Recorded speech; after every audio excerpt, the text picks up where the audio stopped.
Bueno, llegamos al último capítulo de Santiago. Si has estado con nosotros hasta acá, felicidades y muchas gracias. Si este es tu primer video, te recomiendo que veas los primeros 4 para que puedas ponerte al día. Estamos en el quinto capítulo de Santiago, que es el final de la carta de Santiago a las iglesias, a las tribus que están en la dispensación, que están dispersos a través de la tierra, a través de todo Roma. Y en el final de esta carta podemos ver cómo viene Santiago pegando duro toda la carta y termina exactamente igual, pegando duro. Toca temas de dinero, toca temas de la injusticia, de la paciencia, de la oración, de cómo tratamos a otros. O sea, toca temas de la vida real, no teoría. Viene directo a la práctica acá, Santiago. Así de que en este final del capítulo vamos a poder concretar acerca de cómo debemos nosotros vivir nuestra fe en Cristo Jesús. Mi nombre es Matías y estás entre mates y versículos. Vámonos.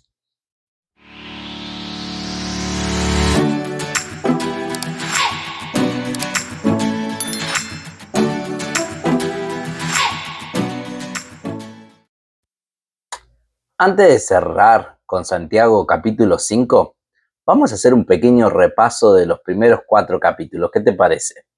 Porque es importante recordar que en el capítulo 1, Santiago nos habla acerca de las pruebas y cómo Dios las utiliza estas pruebas para ir formando nuestra fe. Y el capítulo 1 va cerrando donde Santiago nos recuerda, o mejor dicho, nos deja algo clave, de que no es suficiente con escuchar la palabra, con ser oidores, sino que tenemos que ser hacedores. O sea, hay que vivir la palabra. Y más adelante en el capítulo 2 habla un poco más directo acá Santiago, va directo a lo importante, de que la fe sin obras es muerta. No es solamente creer, sino que la fe verdadera se evidencia en cómo vivimos y cómo tratamos a otros. Y en el capítulo 3 vimos el poder de la lengua, de cómo algo tan pequeño, tan chico puede destruir o puede edificar, puede quemar un bosque completo, pero si es refrenada y dirigida correctamente, al igual que el guillete a un caballo, va dirigiendo un tremendo cuerpo. Y también habla de la diferencia entre la sabiduría del mundo y la sabiduría que viene de Dios. Y en el capítulo 4 fuimos al corazón del problema, el orgullo y la independencia de Dios, cuando creemos que solos podemos. Y Santiago nos llama a humillarnos, a acercarnos a Dios y vivir dependiendo de Él, de que todo lo que hagamos siempre dependamos de Él. Y ahora sí, con todo esto en mente, llegamos al capítulo 5. Así que agarra tu mate, agarra tu café, agarra tu vaso de agua, tu té, lo que vos quieras. Pero lo más importante, agarra la Biblia. Vamos a ir al capítulo 5 de Santiago, vamos a leerlo completo y después charlamos. Vamos ahora, ricos, llorad y aullad por las miserias que os vendrán. Vuestras riquezas están podridas y vuestras ropas están comidas de polillas. Vuestro oro y plata están enmohecidos, y su moho testificará contra vosotros y devorará del todo vuestras carnes como fuego. Habéis acumulado tesoros para los días postreros. He aquí, clama el jornal de los obreros que han cosechado vuestras tierras, el cual por engaño no les ha sido pagado por vosotros, y los clamores de los que habían cegado han entrado en los oídos del Señor de los ejércitos. Habéis vivido en deleites sobre la tierra y sido disolutos. Habéis engordado vuestros corazones como en día de matanza. Habéis condenado y dado muerte al justo, y él no os hace resistencia. Por tanto, Hermanos, tened paciencia hasta la venida del Señor.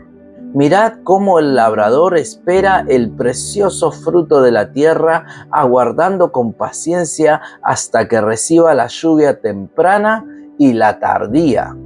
Tened también vosotros paciencia y afirmad vuestros corazones, porque la venida del Señor se acerca. Hermanos, no os quejéis unos contra otros, para que no seáis condenados. He aquí, el juez está delante de la puerta. Hermanos míos, tomad como ejemplo de aflicción y de paciencia a los profetas que hablaron en nombre del Señor.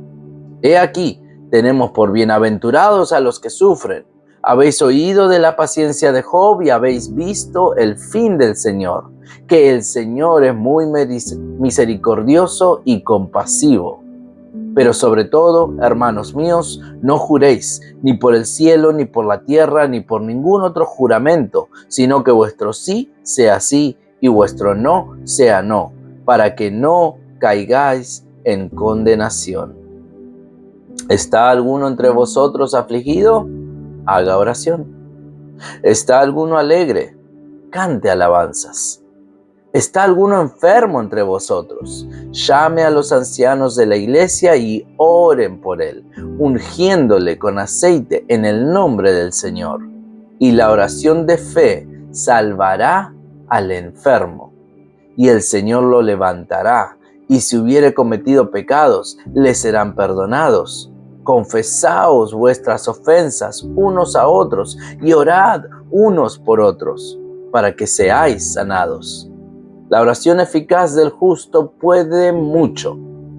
Elías era hombre sujeto a pasiones semejantes a las nuestras, y oró fervientemente para que no lloviese, y no llovió sobre la tierra por 3 años y 6 meses. Y otra vez oró, y el cielo dio lluvia, y la tierra produjo su fruto. Hermanos, si alguno de entre vosotros se ha extraviado de la verdad, y alguno le hace volver, sepa que el que haga volver al pecador del error de su camino, salvará de muerte un alma y cubrirá multitud de pecados. Amén. Arranca diciendo, vamos ahora ricos, lloren, aúllen. Re intenso está acá Santiago, pero no está diciendo de que ser rico está mal. El tema no es la plata, es el corazón detrás de la plata. Está hablando de gente que acumuló sin Dios, de que vivió para sí mismos y encima pisó a otros en el camino. Dice que sus riquezas se pudren, se arruinan y no duran nada. Jesús lo dijo más simple en Mateo 6. Dice, no acumulen tesoros en la tierra. Es como si Santiago dijera, todo eso que pensabas que era seguridad, en realidad no te va a sostener. Y tira algo muy fuerte acá Santiago y dice, el salario que no pagaste, clama a Dios. Ojo ahí, con aquellos que no pagan el salario de sus obreros, que justamente se lo han ganado. El salario que no pagaste, clama a Dios. Acá está hablando de la injusticia que cometen algunos. Dios ve la injusticia. No se le pasa ni una. Lo que vos creés que quedó oculto, lo que vos creés que ya pasó, Dios lo vio. Está todavía ahí y en algún momento te va a llegar la factura. Y no de las que van con el mate. Y ahora después cambia un poquito el tono. Voltea acá Santiago. Le estaba hablando a los ricos, digamos, tal vez muchos de ellos no creyentes, pero ahora le habla a los creyentes. Voltea el foco y dice, bueno, ustedes, iglesia, tengan paciencia. Le está hablando a aquellos cristianos que están sufriendo estas injusticias. Y les dice, ustedes tengan paciencia. Y acá mete la imagen del campo, del labrador. El tipo siembra y no pasa nada, espera y espera y espera y sigue esperando. Y así es muchas veces la vida con Dios. Vos haces lo correcto y no ves resultados inmediatos. Y es ahí donde Santiago dice, no te desesperes, tené paciencia, seguí esperando, ya va a venir la respuesta. Estaba leyendo el otro día y lo compartí en mis redes sociales, una frase, una reflexión que hizo un predicador que dice de que a veces nos desesperamos por lo tardado que se nos hace la respuesta de Dios para una de nuestras peticiones, pero no nos quejamos cuando Dios se tarda en su juicio hacia nosotros. No nos quejamos cuando Dios se tarda en darnos nuestro merecido castigo, las consecuencias de nuestro pecado. Y volviendo con Santiago, todo este tema es muy real, porque cuando las cosas se ponen difíciles, ¿qué hacemos?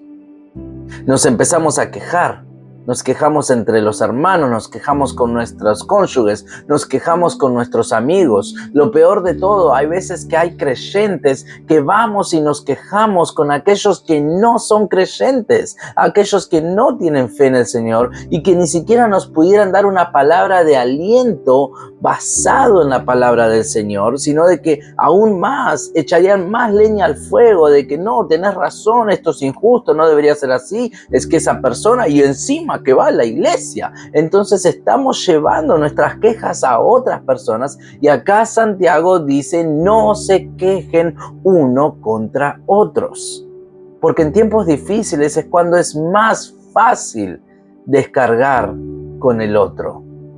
Pero ahí es donde más necesitamos gracia entre nosotros mismos. Extender esa misma gracia que el Señor nos extiende a nosotros. Y da uno de los primeros ejemplos, Job. Menciona a Job. Y está buenísimo porque Job, aunque usted no lo crea, no fue perfecto, pero aguantó como un campeón. Job aguantó la presión, sufrió, pero no soltó a Dios. Y al final vio algo.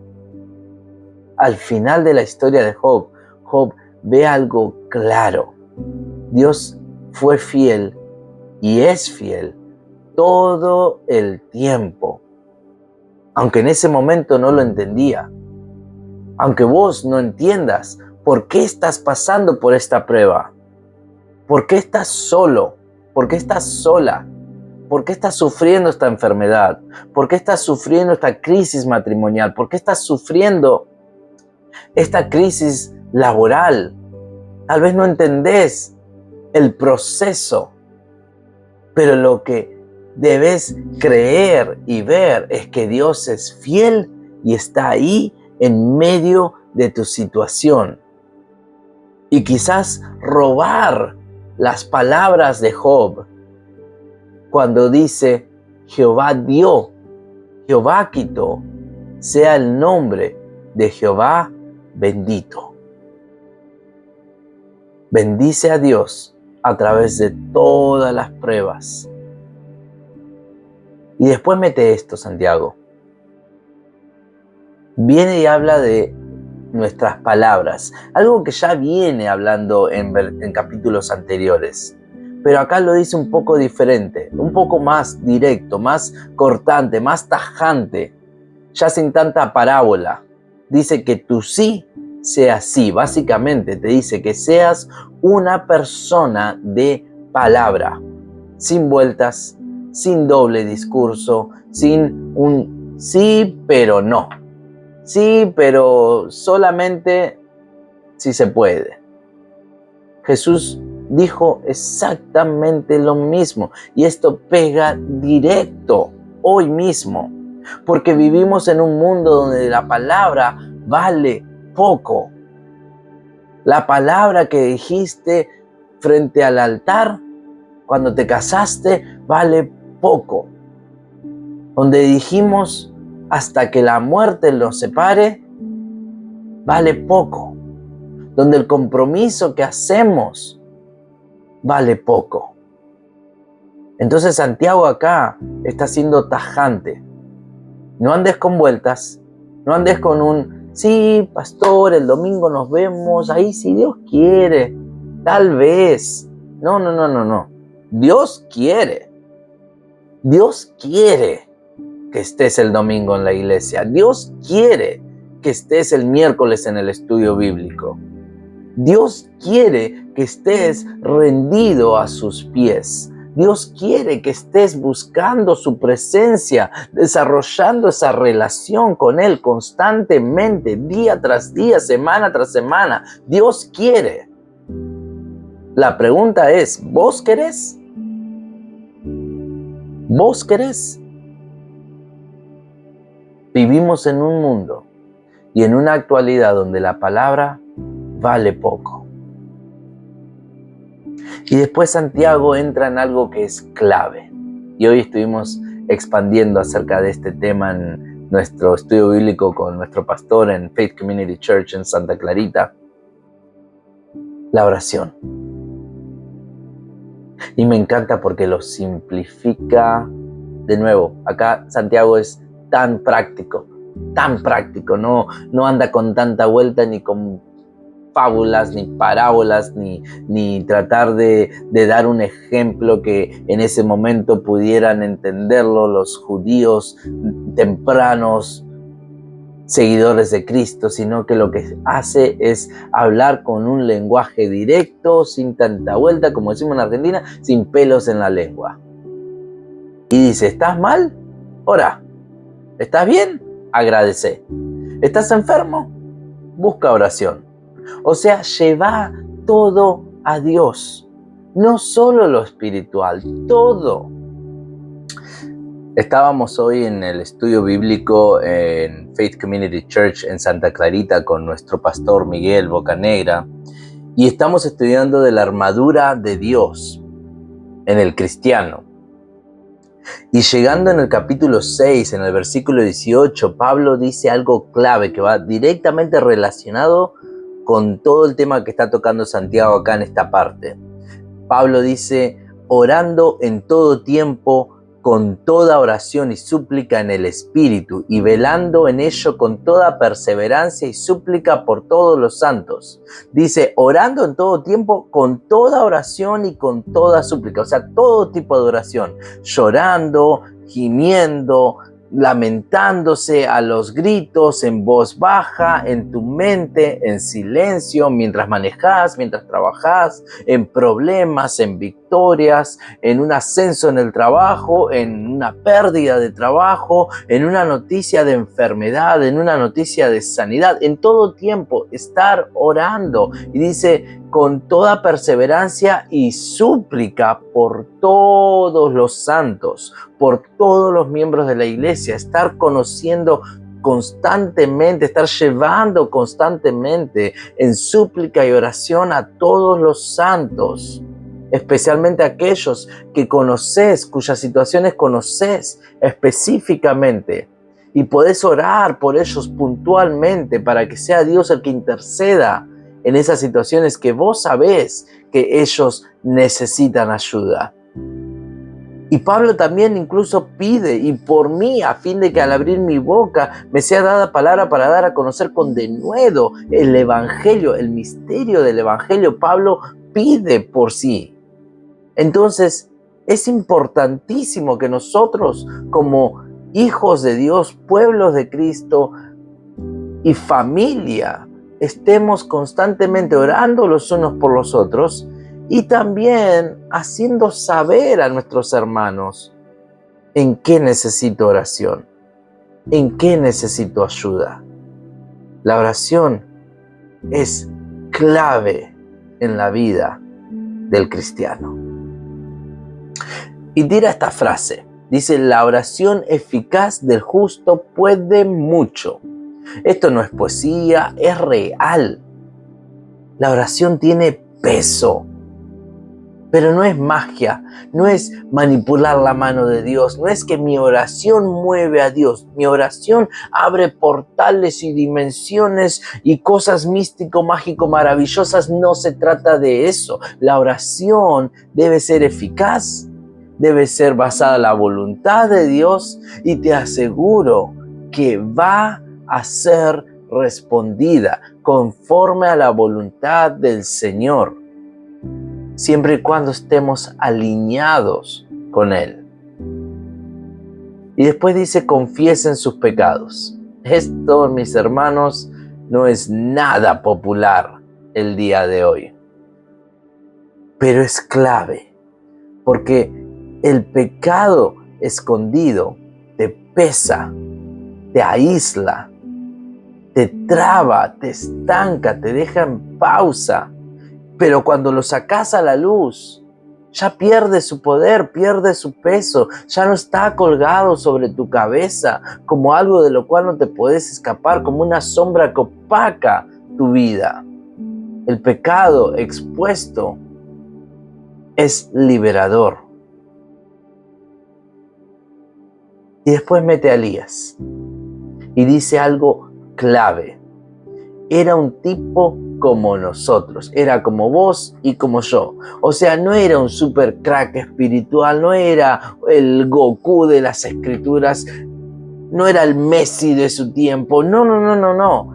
Elías era un tipo como vos y como yo, entregado a pasiones. Un tipo apasionado, un tipo que se enojaba, un tipo que se entristecía, que se deprimía, un tipo bastante emotivo. Días que no tenía ganas de hacer cosas. Sin embargo, él oraba en serio y Dios respondía. Y esto te baja a tierra porque significa que vos y yo también podemos vivir una vida tal cual la de Elías, una vida de oración ferviente, una vida de oración eficaz que sea respondida por el Señor. Y va cerrando con esto y es tremendo, porque dice, si alguien se desvió y vos lo ayudás a volver, eso importa mucho. No dice, si alguien se desvió y vos te pones a chismosear acerca de él, y vos te pones a hablar con otros hermanos acerca de él, y vos vas con fulano de tal para comentarle, uy, mirá cómo se fue esa persona, y eso que predicaba una barbaridad. Te dice, si alguien se desvió y vos lo ganás, eso pesa. O sea, la fe no es solamente de yo con Dios, la fe es vivida juntos como hermanos. Se trata de que vos y yo estemos con Dios. No se trata de que solamente yo, de que Dios es mío y solo mío, como los niños. Eso es mío, eso es mío, eso es mío. No, se trata de que Dios es nuestro Dios. Te estás desviando, te estás yendo, estás fallando, te estás alejando de lo que dice la palabra. Entonces voy a ayudarte, a exhortarte, a animarte, a darte palabra de consuelo para que seas vos el que vuelva nuevamente con Dios. No se trata de vivir solo yo con Dios. Se trata de cuidar al otro. Se trata de cuidarnos. Si tengo que resumir Santiago 5, si lo tendría que resumir así nomás, diría esto. No vivas confiando en lo material. No te desesperes en el proceso. No te olvides de orar y no dejes solo al que está caído. Y te dejo con esta pregunta y con esto para pensar. Si alguien mirara tu vida hoy, ¿vería una fe viva o solo una fe que sabes explicar muy bien? Porque Santiago fue clarísimo en esta carta. Una carta dividida en 5 capítulos, pero una carta completa a la iglesia que estaba en persecución. Y esa carta queda plasmada con un mensaje clarísimo para la iglesia de hoy. La fe real se nota.